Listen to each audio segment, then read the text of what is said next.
His Excellency, Dr. Hidayat Wahid, distinguished academia, ladies and gentlemen, the NUS Business School and the Kuan School of Public Policy are proud to present this talk on the future of political Islam in Indonesia and its contribution to regional stability. My name is Arindam Bhattacharjee, and I am an MBA student at the NUS Business School. On behalf of the National University of Singapore, I have the honor and privilege of welcoming His Excellency, the Chairman of the People's Consultative Assembly of the Republic of Indonesia, Dr. H.M. Hidayat Wahid, to the beautiful Bukit Timah campus. We also have with us today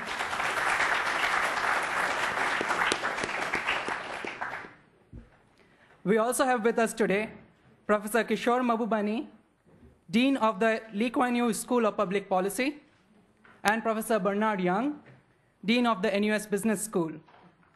I'll now hand the time over to Professor Mahbubani.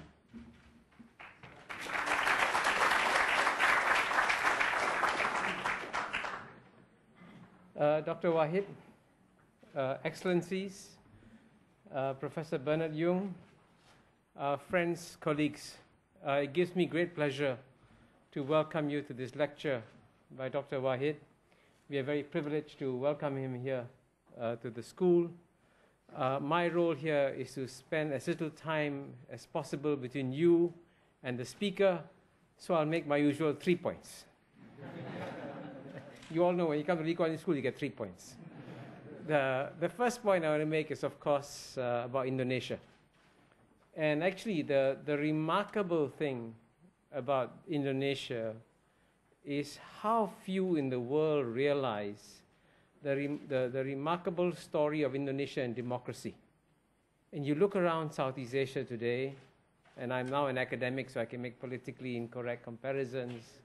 If you look at the instability in some countries and the stability of Indonesia, it shows that democracy really has gained a very strong foothold in Indonesia. And this is a remarkable accomplishment for a country that as recently as 10 years ago went through a great financial crisis. Now, I have made this point about how remarkable Indonesia's development has been, and especially when I compare it with the story of America, the beacon of freedom of democracy, which in some ways, as I say, has slid backwards at a time when Indonesia has gone forwards. And I made this point first to an audience in San Francisco, and on a panel with Larry Diamond, one of the world's foremost experts on democracy. And when I said, isn't it remarkable that Indonesia has gone forward and America has gone backwards, Larry Diamond, one of the world's democracy experts, agreed with me and said, Kishore is right. So I think for that reason, Dr. Wahid, we're very pleased to have you here with us to tell us a story of Indonesia. Secondly, I want to say a brief word about our school, and of course in any event you must have a commercial break. We actually are very proud of the fact that we've had many distinguished students from Indonesia in our school. In fact, we have over 43 in our alumni and 13 students currently studying from Indonesia in our school. And we hope, Dr. Wahid, as a result of your visit to our school, you will actually go back and encourage more students to come to our school, because frankly, we would love to see a greater representation of Indonesians here, fulfilling the mission of the school, which is to help improve governance and improve living standards in Asia. We are very pleased that we can do this for over 43 countries, and we would like Indonesia to be among the top on the list, and I hope, Dr. Wahid, when you go back, you'll convey that. My third and final point, of course, is to introduce this very distinguished speaker we have, but as you can tell from the full house we have, that most of you already know how distinguished he is.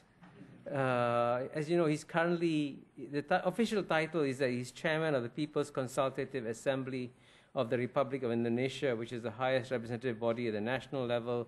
Essentially, he's the Speaker of Parliament. But his background and training has been not in the field of politics, but he has been trained as a scholar. He was born in East Java and schooled at the well-known modernist pesantren in Gontor. Then he went to the State Islamic Institute in Yogyakarta, and then at the Islamic University of Medina in Saudi Arabia, where he received his doctorate. When he returned to Indonesia, he has been in the last decade a lecturer, author, and leader in Islamic studies and organizations. He has lectured in Islamic studies and law and postgraduate programs at various universities in Jakarta, including the University of Muhammadiyah and the State Islamic University. He's also been vice chairman of the advisory council of ICMI, the Indonesian Muslim Intellectuals Association, since 2005. And I'm pleased to inform all of you that he has been invited to speak at numerous overseas seminars and conferences, apart from Singapore, in Malaysia, Japan, Australia, the Middle East, the United Kingdom, Sweden, Russia, and the US. So we truly have a world-class speaker here with us here today.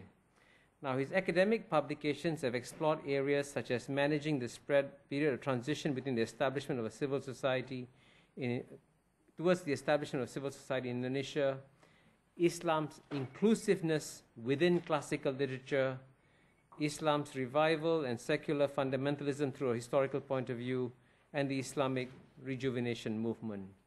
But clearly, one of his biggest accomplishments has been his ability to transform a small and relatively unknown political party, which was originally known as PK, and today known as the Partai Keadilan Sejahtera, or PKS. And it is now one of the 7 biggest political parties in Indonesia. It aims to introduce a progressive form of Islam in Indonesia. It garnered over 7% of the votes in the 2004 general elections, winning 45 seats in the national parliament. And I guess I can tell from the presence of so many of you in the room, you are aware of the speculation that the number of seats PKS is going to have is going to increase significantly in the years to come. And so what's really made the PKS stand out, of course, is the platform it stands for, and it runs on what is called the Anti-Corruption, Transparency, and Public Service Platform. And of course, this is so many of you must know, Dr. Wahid is of course seen as a potential national leader, and there's a lot of speculation that he might become a vice presidential candidate too. I'm an academic, so I can say these things. But he's clearly done remarkable things, and the last and perhaps the most important thing I should mention about him, and whenever I ask my friends, I say, tell me one thing about Dr. Wahid that I should emphasize in my introduction. And the one thing they always say, that he's a clean, honest, and humble man. And so, Dr. Wahid, over to you, please. Thank you.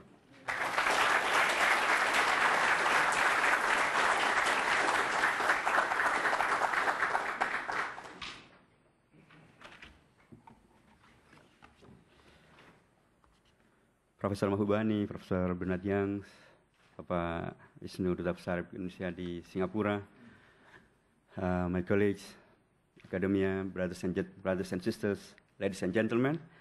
Of course, I'd like to say to you, one of our tradition in Indonesia, we always begin it by salam. Assalamualaikum warahmatullahi wabarakatuh. Good evening, ladies and gentlemen. And of course, it is my honor for me to come here to join you all and to proceed kind of a lecture in such this beautiful campus in Bukit Timah campus. And among you, I think, actually I don't give something new, but I will learn and I will take from you all too many things. May increase from my intellectuality and also our consciousness to build the community that's based on something good and clean. And I think this is all of our purposes to come here and to join such this lecture. Again, thank you very much, Prof. Mahubani and this Lee Kuan Yew School of Policy, and you all for joining me and for discussing with me to how come with something good and better for our future. Maybe it's something based on the political parties' activities or academic activities, and in the condition that we are, us in Singapore, Indonesia, we are neighbor, we are brother, and we are the community that we want to practice something better for our humankind and our daily life. About my topic that we have, that we want to delve it and we want to discuss about the future of political Islam, especially the case of Partai Keadilan Sejahtera and its contribution to the regional stability. I think every one of us understand well that not only Indonesia, actually Singapore and other countries, too many things that we can study and we can learn and we can give our future to be built and to be practiced. Especially about Indonesia, people know that Indonesia is the biggest the biggest country that the Muslim community stay in one country, and the people know that this is the country that the majority of the people Muslim, but it practiced the democracy, very impressive thing. And people say that this is the biggest country, the biggest Muslim country that practice democracy, not only in the Southeast Asia region, but also in the world. By that, too many people say that, yes, too many things may be practiced by Indonesia. Yes, too many things may be to be realized by the practice of democracy in Indonesia. Yes, the role of Muslim and Islamic political party will be very important in order for coming with something future and bright future, in order for coming with something better for our area, for our Southeast Asian area. And by such this understanding, we know well that the story of Indonesia, actually, we cannot separate it from the role of Muslim and Islam, because the coming of the national awakeness and also for the coming of to many kind of the activity of Indonesia, it's related also with Islam, with Muslim. If we talk about the political activities, we'll find that the first political party in Indonesia, established in Indonesia, it is Partai Syarikat Islam. It is established in the beginning of the 20th century, established by Haji Umar Said Tokor Aminoto. He is the teacher of Sukarno. Sukarno, we know well that he is the founder of the Partai Nasional Indonesia. I'd like to say that by such this information, the relation between Islam and Indonesia, historically, it's very close. And therefore, we will find that, yes, there is the relation between Java and non-Java, military and civil, Muslim and non-Muslim, national secular and national religious, but it's always, in such this determination, we'll find that always there you find Muslim. If we talk about people in Java and out of Java, we'll find that the majority of them also Muslim. Whether they stay in Java or out of Java, Mr. Mahbubani talked about the president and vice president, and always in Indonesia, the discussion about it, we have to come with couple. The president may be from Java, and the vice president may be from out of Java. Pak Susilo Bambang Yudhoyono from Java, and Pak Yusuf Kalla from out of Java, from non-Java. But we'll find that either Susilo Bambang Yudhoyono or Yusuf Kalla, both of them Muslim too. If we talk about the relation between the military and civilian, non-military, we'll find that, yes, we'll find in military that's Muslim, and non-military also there is Muslim. When I talk about such this fact, I don't mind that the non-Muslim, they don't have the role. No, I would like to say that there's the role for the Muslim in Indonesia, the close role, and too many and various. Whether we talk about the Java or non-Java, military or non-military, secular political party or Islamic or religious political party, we'll find that, yes, the role of Muslim too much, very close also. Beside this thing, I would like to say that the stability in Indonesia, and by that stability in the area of Southeast Asian countries, I think also the related of it with Muslim very close also. Some people talk about the kind of Islam practiced in Indonesia, and also maybe practiced also by my political party, PKS. It's one of the influence of Middle East. Yes, this is another fact, but we'll find that Middle East is not something bad, or not something exclusive, or not something related with extremism or terrorism. We'll find that too many kind of trade now also practice with the countries in Middle East, and too many banks also now have shut the branch from the Middle East also, and Islamically, we cannot forget that the Qiblat of Muslim there in Mecca, in Middle East. And if we talk about Indonesia and the influence of Middle East, we'll find that the two biggest Islamic organizations in Indonesia, it is Muhammadiyah and Nahdlatul Ulama. It's established by Kiai Haji Ahmad Dahlan, the founder of Muhammadiyah. For too many years, stay there in Middle East, in Mecca, and also take the fluent of Rashid Ridha from Cairo, from Egypt. Then Muhammadiyah also one of the fact of the influence of the Middle East in Indonesia. If we talk about Nahdlatul Ulama, the biggest Islamic organization in Indonesia, this is birth of Muhammadiyah, and Nahdlatul Ulama always taken as it is the moderate, the moderate factor, the moderate organization in Indonesia. And we find that Kiai Haji Hashim Ash'ari, the founder of Nahdlatul Ulama, also stay for not less than 10 years in Mecca, in Middle East, and take Islam for there, and coming back to Indonesia, and practicing Islam in Indonesia. And come with the new organization, it is Nahdlatul Ulama and Muhammadiyah, and they come with moderate Islam in Indonesia. Then I would like to say that the influence of Middle East, yes, it's correct, but not everything from Middle East, it is something negative, something bad, something related with terrorism or extremism, but it's also related with moderation. Something come with intellectualism, and something come also with the practicing of good practicing by people in Indonesia.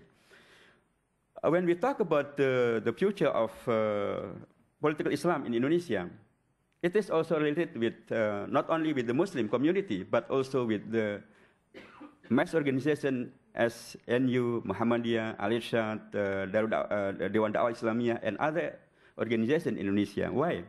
Because we understand that before the coming of the Islamic political party in Indonesia, you'll find that there is the mass Islamic organization in Indonesia. Before the establishing of Parti Syarikat Islam as the first Islamic political party in Indonesia, you'll find there is another mass Islamic organization as Syarikat Dagang Islam, and also as Muhammadiyah, and also as Jamiatul Khair in Jakarta. Then before the coming of the Islamic political party in Indonesia, there is another organization, it's mass Islamic organization. Then the majority of the activists in Islamic political activities in Indonesia, those also the activists in mass Islamic organization in Indonesia. Therefore, when we talk about the Islamic political parties, the future of the political Islam, we'll talk also about the role of the mass Islamic organization in Indonesia. And when we find that the majority of the mass organization in Indonesia, mass Islamic organization in Indonesia, such as Muhammadiyah, NU, Persis, and so on, we'll find that those mass Islamic organizations in Indonesia, in the condition that this is kind of moderate Islamic organization, not extremist Islamic organization, not exclusive Islamic organization, but moderate Islamic organization. Therefore, if we talk about the Islamic political party, we'll find that, yes, why the Muslim people in Indonesia come and join the political activities, because they understand well that one effective way for avoiding practicing of terrorism, practicing of extremism, practicing of exclusivism, it's by practicing of democracy. By practicing democracy and by it joining the political party, we give the big factor, a big evidence that we can practice our daily life based on our religion, but in the same time, we don't practice what we call by terrorism, extremism, exclusivism, and other things are not positive in our daily life. By that, when we talk about Parti Keadilan Sejahtera, I hope that I don't make the propaganda for my political party, but I just tell that this is the fact in Indonesia, according to the latest survey held in Indonesia, as when we read it in the result of survey made by the CSIS, we'll find that CSIS, in its latest survey held in last May, he found that the people when answered to him answer to them. What political party you choose if the general election held in this day? The people say that the first political party they will choose PDIP. It's about 20.3%. This is the first political party. The second political party they chose, or the chosen by people, is Golkar, about 12.8%. But the third political party chosen by people, if the general election held at the time, is the Islamic political party. It is Partai Keadilan Sejahtera. Such this survey also held by Kompas, the biggest daily newspaper in Jakarta. Before 2 weeks from now, they come with the result of their survey, and they find that near with the result came by the CSIS, PKS is the third biggest political party in Indonesia. But it is the first biggest political party if it is about Islamic political party. Then, if I talk about PKS, I would like to talk about the future of the Islamic political party in Indonesia. Because yes, there is another Islamic political party, as P3, as PBB, as other political party, as PKNU. But according to the surveys held in Indonesia, and also according to the local election, you'll find that, something dominant, it is about Partai Keadilan Sejahtera, PKS. And if you talk about PKS and the future of the contribution may be given to the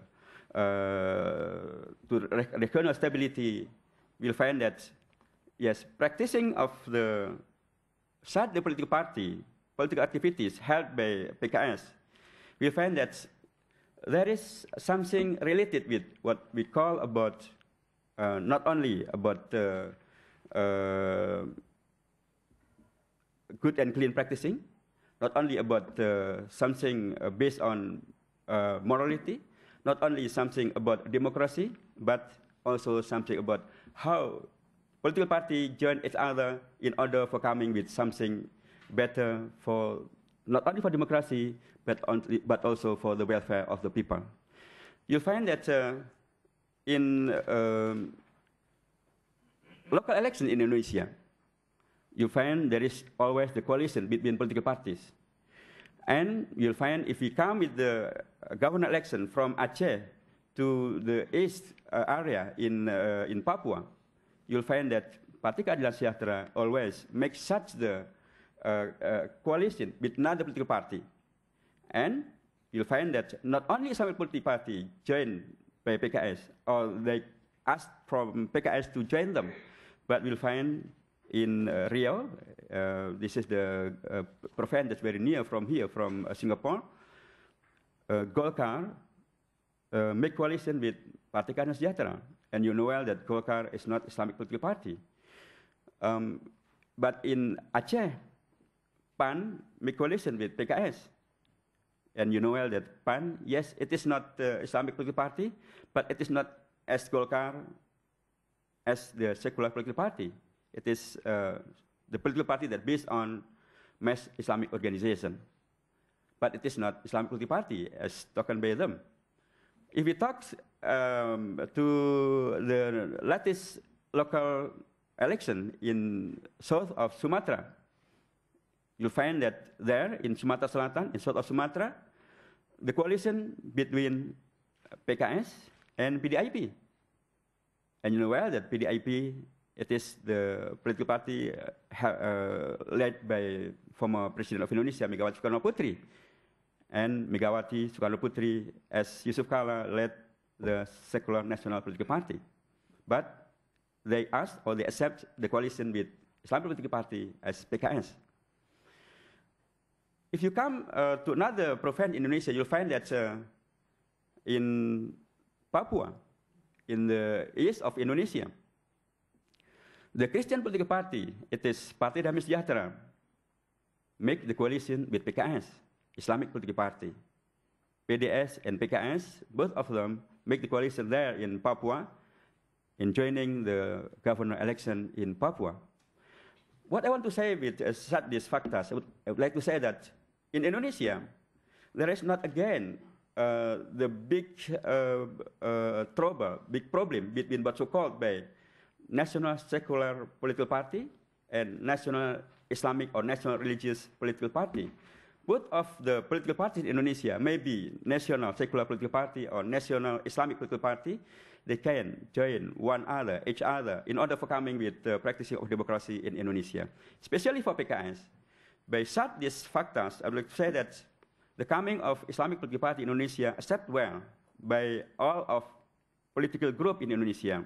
Maybe it is National Secular Political Party, maybe it is National Secular Political Party based on Islamic organization as PAN or PKB, but also maybe it is Christian political party as Partai Damai Sejahtera there in Papua.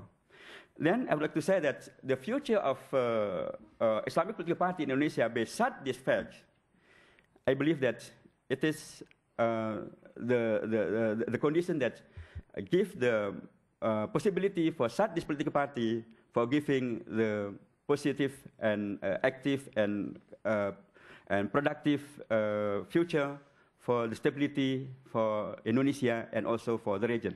Because by such this coalition, this political party has the ability for joining with others, for coming with cooperation with others, for coming with something positive with another political parties.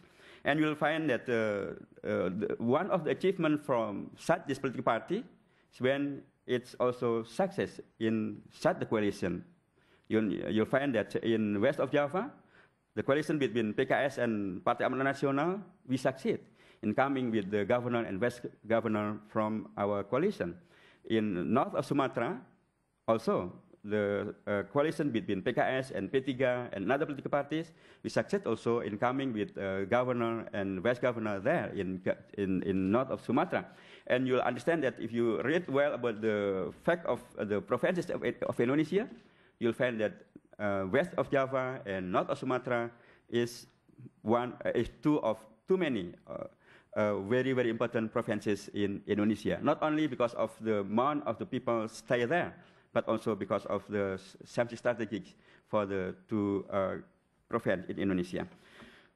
I would like to say again that based on this information, ladies and sisters, brothers and gentlemen, you'll find that if such this organization, whether it is based on Islamic teaching, Islamic organization, and has such the ability for joining others, for coming with good cooperation, good coalition, and coming with a success coalition, I believe that this is another possibility for coming and for building another success, another good contribution in order for coming with stability in Indonesia and also in the region of Southeast Asian region. Because you'll understand that one of the factors we have to realize if we talk about the future and we talk about the contribution for coming to stability is when we talk about can you make cooperation with others? Can you join with others? Can you make something positive? Can you success? Can you give such success to others? And we practice it in Indonesia. Lately, brothers and sisters, I would like to say that beside this information, I would like to say that the coming with practicing of democracy, especially in Indonesia, especially when it is and its relation with the region and the religion itself, I would like to say that it is something possible, and we practice it in Indonesia. And if it is maybe to practice in Indonesia, it's also maybe to practice in another country of Indonesia. Because we here in Indonesia, we here in ASEAN, we have common ASEAN values. It is about brotherhood, it is about something honest, it is about our dream to come with something good and clean, not practicing corruption, and coming with organization, big organization that can make something better for its members and its country. And we practice it, and we want to practice it more by our organization in Indonesia. And one of it is Islamic Political Party, and one of it is PKS. And PKS, and with another political party, with another Islamic political party, based on this value, I believe that if we can give another chance for such this organization to grow better, I believe that it is another fact that we can give better fact, better evidence, better contribution for coming with the stability for our region in ASEAN. And thank you very much. Thank you, Dr. Wahid. May I now invite Dr. Wahid and Professor Mabuani to take their seats at the front for the question and answer session.